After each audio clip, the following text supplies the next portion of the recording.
그가 오셔서 보여주신 것들, 이라는 제목으로 함께 말씀을 나누기를 원합니다. 이제 종려주일, 우리가 매년 한 번의 절기로 지나가는 주일인데, 이 종려주일은 어떤 것일까?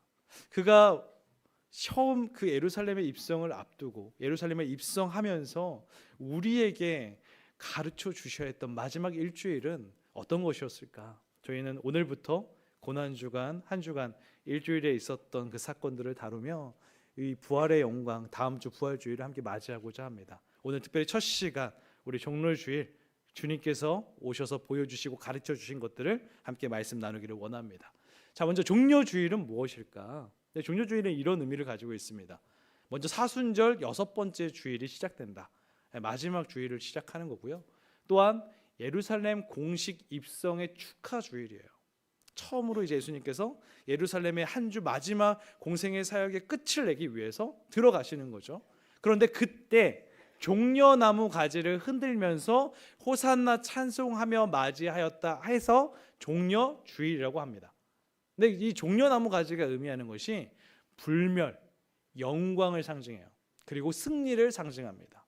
그러니까 승리의 왕으로 와주신 그 메시아를 찬양하며 맞이하는 주일, 그것이 바로 종려주일이라는 거죠.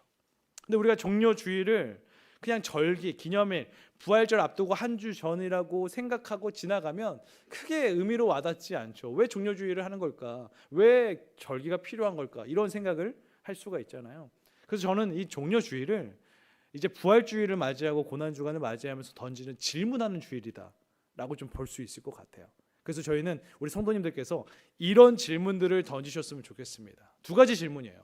먼저, 나는 어떤 예수님을 따르고 있는가? 그 어떤이 중요한 겁니다. 또한 두 번째는, 나는 환호하는 군중인가? 아니면 끝까지 따르는 제자인가? 이 종려주일 시작 자체가 이 마음가짐과 이 질문으로 시작을 해야 고난주간 하나하나 드려지는 예배, 그 말씀이 우리의 것이 될 수 있어요.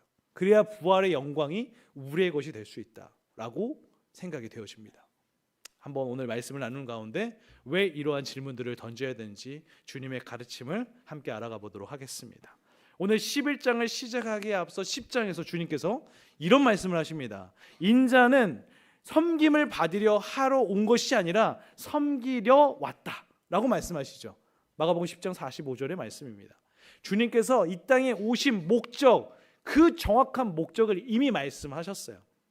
그러나 그 말씀을 온전히 깨닫고 이해하는 사람은 많지 않았습니다. 하물며 12제자조차도요. 그래서 11장을 시작하면서 가르쳐 주셔야 했어요. 무엇을 가르쳐 주셔야 했느냐? 첫 번째, 이겁니다. 주님께서 준비한 구원 역사라는 거죠. 이거는 어떤 우연도 아니라 하나님의 계획하심이었다라는 것입니다. 우리 2절부터 3절의 말씀 한번 읽어보도록 하겠습니다. 읽겠습니다. 이르시되 너희는 맞은편 마을로 가라. 그리로 들어가면 곧 아직 아무도 타보지 않은 나귀 새끼가 매어 있는 것을 보리니 풀어 끌고 오라. 만일 누가 너희에게 왜 이렇게 하느냐 묻거든 주가 쓰시겠다 하라. 그리하면 즉시 이리로 보내리라 하시니. 자, 베단이라는 마을로 가서서 예수님께서 제자들을 보내시면서 어떠한 하나의 지시사항을 하는데, 이 지시사항을 듣는 우리가, 그리고 그들도 아마 그랬을 것 같은데 물음표가 생기죠. 예수님 너무 즉흥적이시지 않으실까? 갑자기 입성을 앞두고 나귀 새끼를 가져오라는데 도둑질 시키는 것 같아요. 본인 것도 아니잖아요. 우리 것도 아니잖아요. 지금 우리 눈앞에 펼쳐진 것도 아니잖아요. 근데 어디에 가면은 있대요. 가져오래요. 그것도 매어 있다는 것은 주인이 있다는 얘기거든요. 그런데 그걸 풀고 가져오래요. 물음표가 있습니다. 그런데 이 물음표를 갖기 전에 이 말 자체가, 그리고 그 나귀 새끼를 가져오는 것 자체가 철저한 하나님의 예언의 성취였다는 거예요. 우리 스가랴서 9장 9절의 말씀을 한번 읽어보도록 하겠습니다. 읽겠습니다. 시온에 따라 크게 기뻐할지어다. 예루살렘에 따라 즐거이 부를지어다. 보라, 내 왕이 내게 임하시나니 그는 공의로우시며 구원을 베푸시며 겸손하여서 나귀를 타시나니 나귀의 작은 것 곧 나귀 새끼니라. 아멘. 자, 예수님의 모든 걸음은 철저하게 철저하게 하나님의 말씀과 계획하에 이루어집니다. 그러니까 지금 예수님이 하는 행동 하나하나가 본인의 뜻과 본인의 계획, 예수님의 나라와 예수님의 의를 위한 길이 아니라 하나님의 나라와 그의 의를 위해서 하나님의 말씀하신 그 애원의 뜻에 따라서 움직이고 있는 거예요. 한 걸음 한 걸음이 모두 다 하나님의 계획하심이에요. 우리가 이것을 알아야만 했습니다. 성도님들, 우리가 신앙생활을 하면서 우리가 하나님이 우리의 주인이고 우리의 왕이십니다, 예수 그리스도가 우리의 구주이십니다 라고 말을 하면서 우리는 이제 하나님의 나라와 그의 의를 위해 살겠습니다, 하나님의 계획과 뜻을 따르겠습니다, 이런 고백하거든요. 근데 우리가 삶을 살아가면서 성도님들이 이 말에 철저하게 순종하며 지키고 계십니까? 사실 그렇지 않을 때가 많거든요. 나의 뜻, 나의 계획, 나의 판단, 나의 지식, 나의 나라와 나의 의를 위한 걸음을 걸을 때가 사실 너무 많다는 거죠. 입술로만 고백하고 나의 삶에는 하나도 변화된 것이 없는, 여전히 세상의 발을 딛고 세상 속에서 떵떵거리며 살아가고 싶은 그 욕망, 그 정욕대로 살아가고 있을 때가 너무나 많다는 것입니다.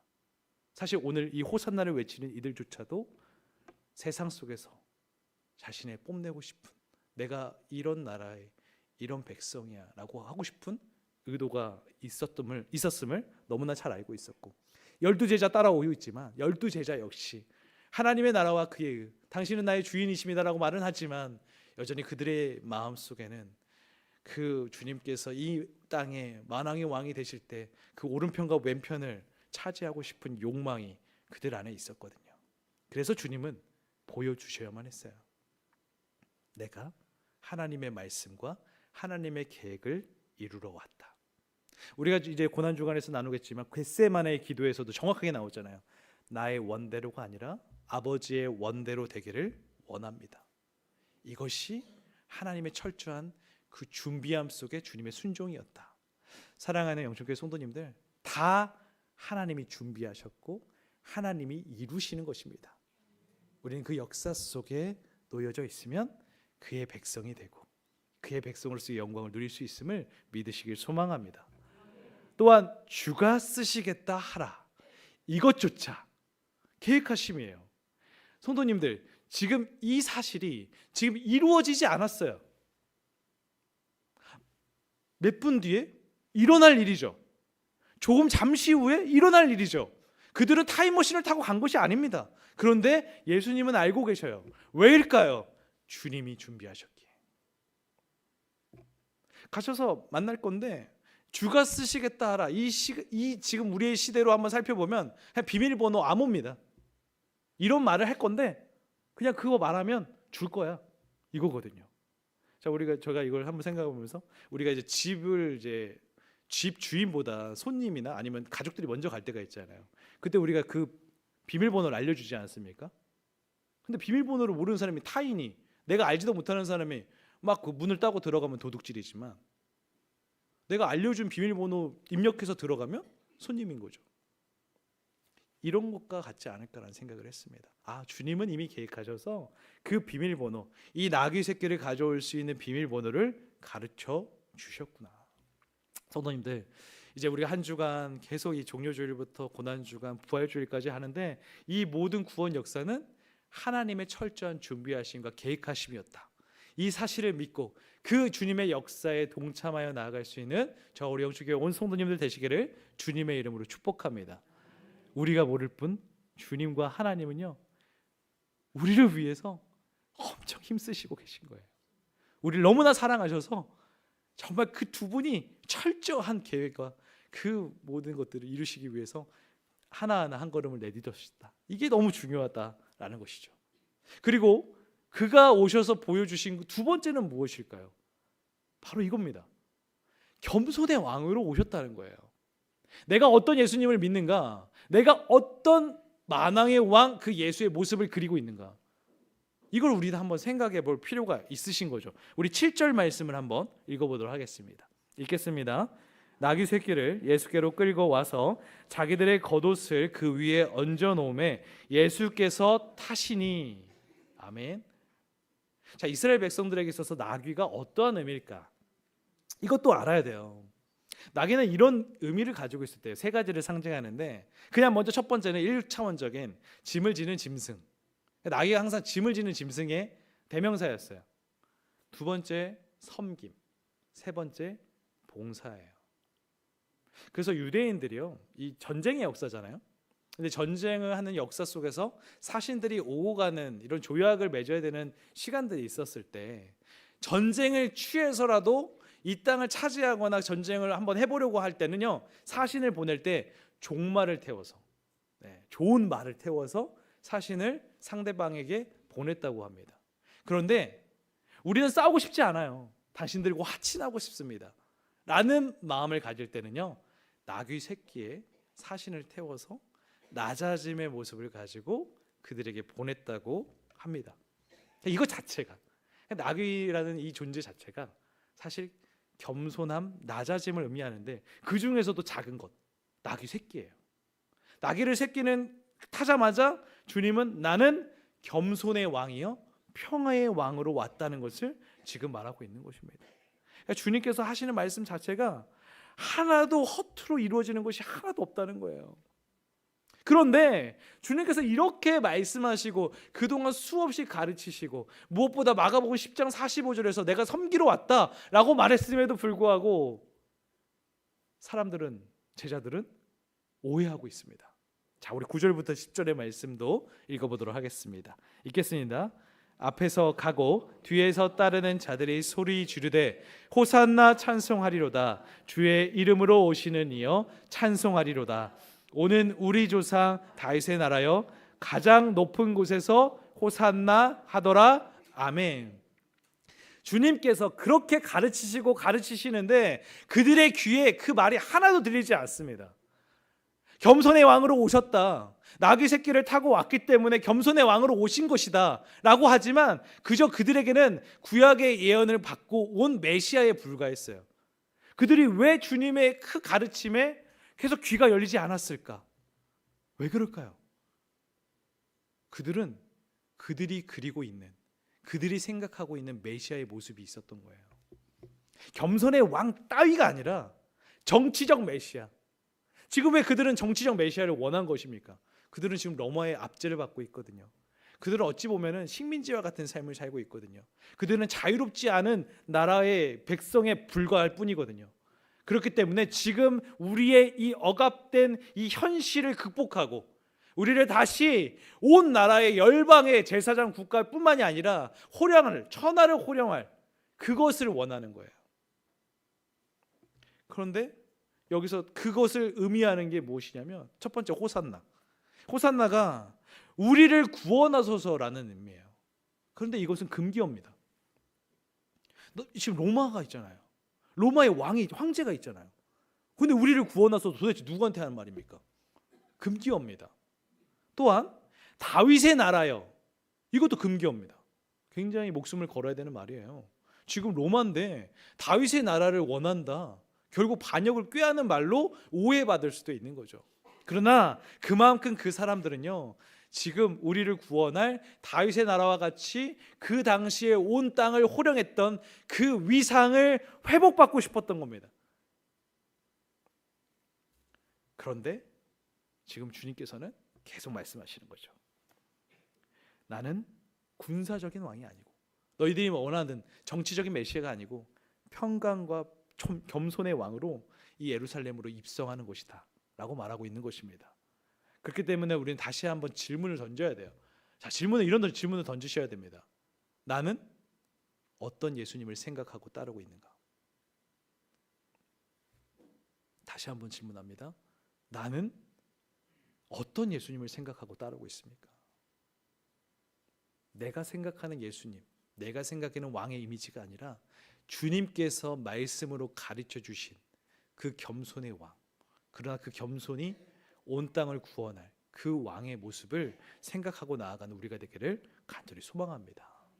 왜 이러한 모습이, 왜 이러한 생각들이 지금 왜 이렇게 일어나고 있는 것일까? 결국 우리가 주님께서 가르쳐 주신 하나님 나라의 승리 공식이 아니라 계속 승리 공식을 따라요. 세상의 승리를 우리가 추구한다라는 것입니다. 근데 우리는 기억해야 돼요. 승리를 선언하신 그 당시의 예수님의 모습은 어떠하셨나? 우리 요한복음 19장 30절 말씀 함께 읽어보도록 하겠습니다. 읽겠습니다. 예수께서 신 포도주를 받으신 후에 이르시되 다 이루었다 하시고 머리를 숙이니 영혼이 떠나가시니라. 아멘. 우리는 작년 고난주간 특세 때 가상칠언 십자가상에서의 예수님의 7 말씀을 함께 나눴죠. 오늘 요한복음 19장 30절은 6번째 말씀, 승리의 선언입니다. 승리하셨어요. 세상에 말씀하시는 겁니다. 다 이루었다. 그런데 지금 승리자의 모습은 어떤 모습입니까? 가시 면류관으로 머리를 찔러서 지금 얼굴이 거의 피투성이가 되어 있어요. 막 그 머리에서 난 피로 살점은 다 떨어져서 피투성이가 되어 있고 손과 발에는 못이 박혀 있습니다. 거기도 당연히 피가 막 흐르고 있겠죠. 여기까지가 끝이 아닙니다. 주변에 있는 사람들의 희롱과 조롱과 핍박이 정말 수치심에 정말 이루 말할 수 없는 모습으로 있습니다. 그리고 그 당시에 십자가 처형은 가장 최악의 죄인들이 겪어야 될 처형 방법이었죠. 세상이 말하는 승리자라면 어떻게 있어야 되죠? 두 손을 막 벌리고 막 환호하면서 세상의 갈채와 추앙을 받고 열광을 얻으면서 내가 승리했습니다. 얼굴에는 환한 미소를 지으면서 그 모든 스포트라이트를 다 받고 있어야겠죠. 그게 우리가 말하는 승리자의 모습이에요. 세상이 말하는 승리자의 모습이에요. 그런데 지금 예수님은 그렇지 않다는 거예요. 세상과 나는 다르다. 이러한 세상의 공식이 우리 그리스도인들에게 자꾸 들어옵니다. 그러다 보니까 우리도 자꾸 이 교회의 모습이, 우리 신앙생활하는 모습이 세상의 스포트라이트를 받을 만큼의 화려함이 있어야 되고 스펙도 갖춰야 되고 그것이 우리가 복받은 것처럼 착각하면서 계속 승리하려면 이렇게 해야 돼, 승리하려면 세상보다 더 나아야 돼, 막 자꾸 이런 공식이 우리 교회에 들어온다는 거예요. 근데 오늘 주님께서는 말씀하시는 거예요. 내가 말하는 승리는 그런 승리가 아니라 정말 세상을 품는 겸손의 모습으로 세상의 평화를 주러 왔음을 지금 말하고 있는 거죠. No cross, no crown. No cross, no crown. 십자가 없는 영광이 없다고 하죠. 주님께서 그걸 말씀하시는 거예요. 내가 십자가를 지고 승리를 선포했기 때문에 너희들이 이 승리자의 삶을 살아갈 수 있음을. 근데 이것이 좀 그렇게 매력적이지 않아서 난 고난을 받고 싶지 않은데, 힘겨운데 어떻게 주님은 이런 승리를 주셨을까, 이렇게 착각할 때가 있거든요. 그런데 주님께서 다 이루었다고 말하는 이 승리의 선언 속에 우리가 알잖아요. 다 이루었다. 너희들 내가 당한 수치와 내가 당한 핍박과 고난을 당하지 않아도 된다는 거예요. 내가 못 박힌 십자가를 너희도 못 박히지 않아도 되는 거예요. 왜? 내가 다 끝냈으니까. 너희는 내가 한 그 십자가와 부활의 영광을 믿어서 구원받은 자, 그 승리자의 인생을 살아가면 된다라는 거예요. 근데 우리가 자꾸 착각한다는 거죠. 성도님들, 주님은 그것을 가르쳐 주셔야 했어요. 보여주셔야 했어요. 그렇기 때문에 오늘 겸손한 모습으로 지금 들어가고 있는 것입니다. 저는 바라기는요, 다시 한번 우리가 원하는, 우리가 그려놓은 나의 나라와 나의 어떤 의회, 나의 계획에 맞는 예수님의 모형을 그리지 마시고 하나님의 말씀이 말하고 있는 이 십자가의 모습, 이 십자가를 우리의 마음에 온전히 새기시고 그리고 부활의 영광을 우리에게 허락하시는 주님을 따라갈 수 있는 우리 영천교회 온 성도님들이 되시기를 주님의 이름으로 축복합니다. 자, 예수님을 왕으로 모신 우리, 그럼 어떻게 살아가야 됩니까? 바로 이렇게 살아가요. 이렇게 살아가면 돼요. 예수님의 이르신 대로 순종하는 삶. 우리 4절부터 6절의 말씀 읽어보도록 하겠습니다. 읽겠습니다. 제자들이 가서 본즉 나귀 새끼가 문 앞 거리에 매여 있는지라 그것을 푸니 거기 서 있는 사람 중 어떤 이들이 이르되 나귀 새끼를 풀어 무엇하려느냐 하매 제자들이 예수께서 이르신 대로 말한대 이에 허락하는지라. 아멘. 자, 이 두 제자의 모습을 한번 살펴보십시오. 이 제자들이 어떤 스가랴의 말씀 그 예언을 듣고 움직였다고 보기는 좀 어려워요. 뭐 그것을 얼마나 깨달을 수 있는 지혜가 있었을까? 사실 이 제자들 지금 현재 완벽하지 않거든요. 완벽할 수 없겠지만, 그런데 지금 주님이 말씀하시니 주님께서 응답하신 대로 그들은 출발했습니다. 순종의 걸음을 내딛었습니다. 어떻게 이럴 수 있었을까? 저는 그 제자들이 그래도 아직 완전한 것을 깨달을 만큼의 지혜는 없었겠지만 그 주님의 말씀에 대한 깊은 신뢰와 믿음이 있었다는 거죠. 이게 굉장히 중요해요. 성도님들, 예수 그리스도의 말씀에 대한 확실한 신뢰와 믿음이 있으십니까? 있으시다면 이르신 대로 가세요.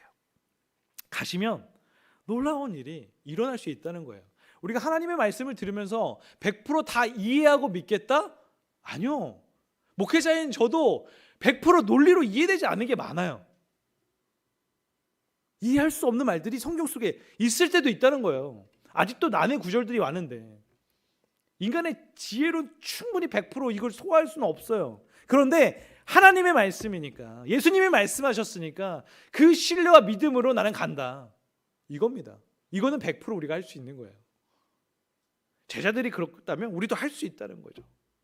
나는 하나님의 말씀이면 그대로 되리라는 이것을 믿는다, 이 말씀이 지금 필요하다는 거예요. 그런데 그렇게 가면 어떤 일이 펼쳐지는가?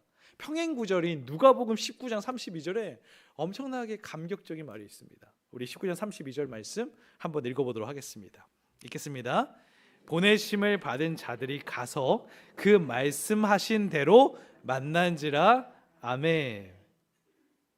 어떠신가요? 저는 이 평행구절 3개, 이제 마태복음 21장, 마가복음 11장, 누가복음 19장을 같이 보면서 19장이 좀 특별했던 것 같아요. 말씀을 만났대요. 성도님들, 우리가 순종의 걸음을 내딛잖아요. 말씀을 만나는 엄청난 감격적인 순간을 맞이해요. 아마 여기 다 그런 분들이 있으실 거예요. 저도 그랬고, 말씀이 만나지면 그 말씀이 내 것이 되면서 마음판이 새겨지면서 그 엄청난 영적 희열이, 하나님이 살아계시면 이런 거구나, 말씀이 살아 움직인다는 게 이런 거구나, 이런 거죠. 지금 제자들이 그런 기분이었을 거예요. 순종의 걸음을 내딛었어요. 사실 앞으로 무슨 일이 일어날지 모르죠. 근데 갔더니 말씀을 만난 거예요. 예수님이 말씀하신 대로 이루어지는구나, 진짜 현실처럼 있구나. 그리고 똑같은 상황이 펼쳐지죠. 말씀을 또 만나는 거예요. 어떻게 만나느냐? 사람들이, 무리가 있던 사람들이 그 이제 나귀 새끼를 풀고 있으니까 뭐에 쓰려고 풀어가느냐라는 것을 묻죠. 그때 말하잖아요. 주가 쓰시겠다 하라. 자, 주가 쓰시겠다 하면 주님께서 뭐라고 말씀하셨죠? 보내리라. 이 사람들도 주저함 없이 그래, 가져가. 말이 안 되는 일이 지금 펼쳐진다라는 것입니다. 성도님들, 이 마태복음 21장도 예수께서 명하신 대로, 마가복음 11장도 예수님께서 이르신 대로, 그리고 오늘 지금 누가복음 19장도 주님의 말씀대로 만난지라. 말씀대로 순종하잖아요. 이런 어마어마한 이 감격적인 열매들을, 아름다운 열매들을 경험하게 된다는 것입니다. 저는 바라기는 우리 영천교회 온 성도님들이 예수님에 대한 깊은 신뢰와 믿음으로 그 말씀대로 순종했을 때 펼쳐지는 놀라운 그 순종의 열매를 모두 경험할 수 있는 우리 모두가 되기를 주님의 이름으로 축복합니다. 말씀에는 힘이 있어요. 순종하시면 정말 일이 일어나요. 그걸 경험해야 그때부터 내 입술이 나의 하나님을 찬양하게 되는 거예요. 호산나 찬양이 실제가 되는 거예요. 여호와 하나님을 찬양하여서 우리를 구원하신 그 하나님을 찬양하는 백성 되기를 주님의 이름으로 축복합니다. 저는 또한 오늘 이 현장 속에 그렇게 거론되진 않지만 한 상상의 사람을 한번 좀 주목하는데, 바로 이거예요. 나귀를 주님께 드린 나귀 새끼의 진짜 주인. 저는 좀 웃기지 않습니까? 나귀 주인이 말하는 게 아니라 거기 서 있는 사람들이 말해요. 가져가라. 제가 만약에 내가 나귀 새끼 주인이면 화가 날 것 같아요. 네 것도 아닌데 뭘 선심은 네가 쓰고 있어? 라고 할 것 같아요.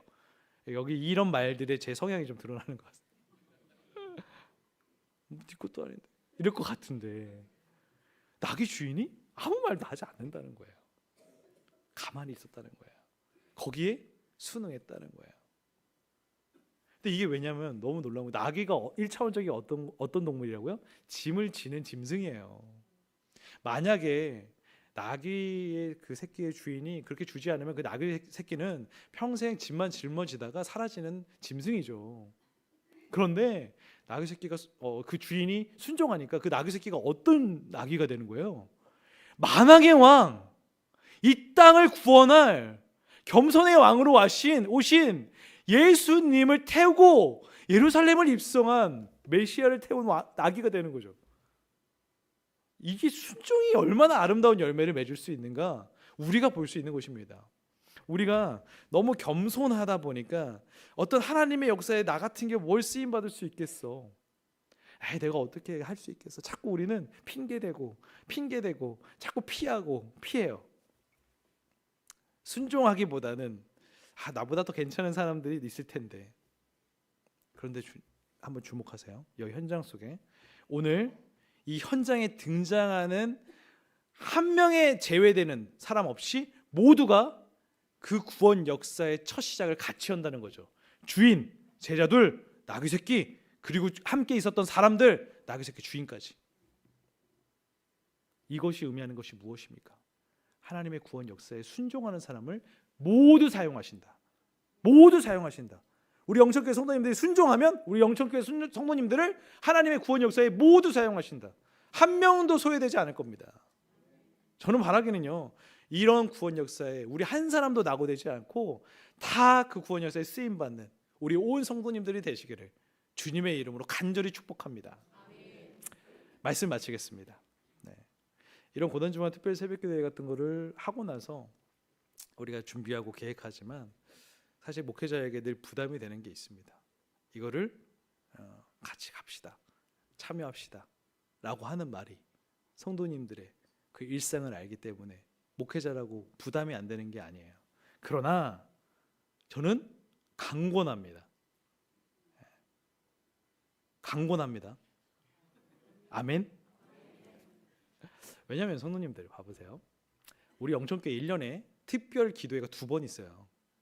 고난주간 특별 새벽 기도회와 별빛 저녁 기도회 8월 달에 하는 2가지가 있어요. 일주일씩 이제 또 화요일부터 해요.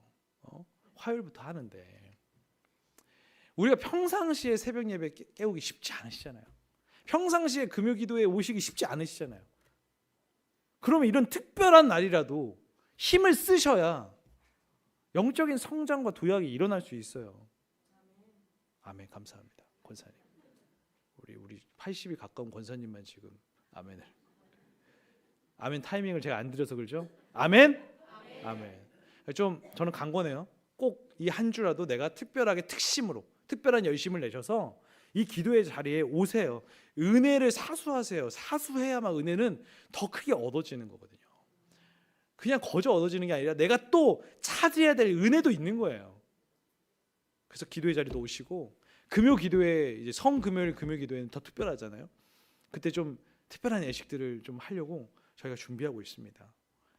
그 금요 기도회도 꼭 참석하셔서 은혜를 누리시길 바랍니다.